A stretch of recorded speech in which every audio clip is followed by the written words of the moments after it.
নমস্কার বন্ধুরা, sister tasty কিচেনে আপনাদের সবাইকে স্বাগত জানাই। আজকে টেস্টি কিচেনের রেসিপি হচ্ছে চুনো মাছের ঝাল ভাজা।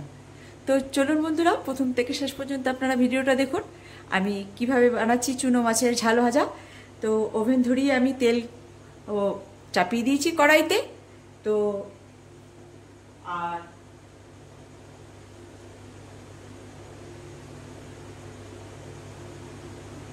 এই যে আমার গঙ্গার আর কি চুনো মাছ, এই মাছের ঝাল ভাজা। তো প্রথমে আমি মাছটাকে ধুয়ে ভালো করে নুন হলুদ মাখিয়ে রেখেছি। আর তেলটা গরম হলেই আমি বন্ধুরা আমার কড়াইতে তেল সম পরিমাণে গরম হয়ে গেছে।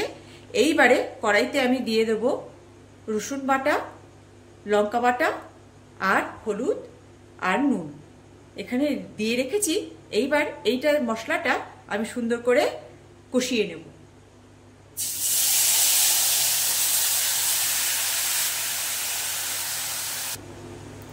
বন্ধুরা, এই যে আমার মশলা ভাজাটা হয়ে গেছে ফাইনালি। এইবারে আমি দিয়ে দেব এই চুনো মাছগুলো।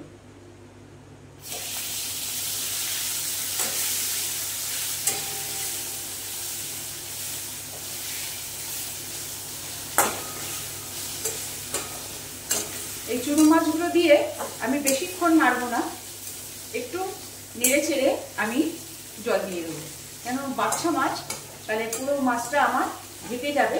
ওই জন্য তবুও যতটা পারবো সুন্দর করে মশলাটা মাছগুলোর গায়ে মাখিয়ে নেব।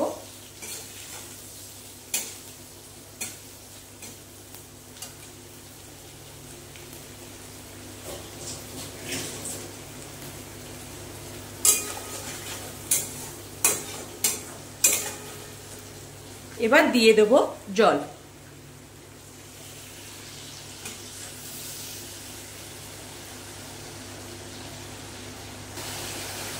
এই যে বন্ধুরা, আমার চুনো মাছের ঝাল ভাজা এখনো হয়নি, এখনো মিডিল পয়েন্টে। এই যে কেমন লাগে বন্ধুরা, নিশ্চয়ই ভালো লাগছে। এই যে চুনো মাছের ঝাল ভাজা, এটা এখনো হয়নি, তো হতে আর একটু সময় লাগবে।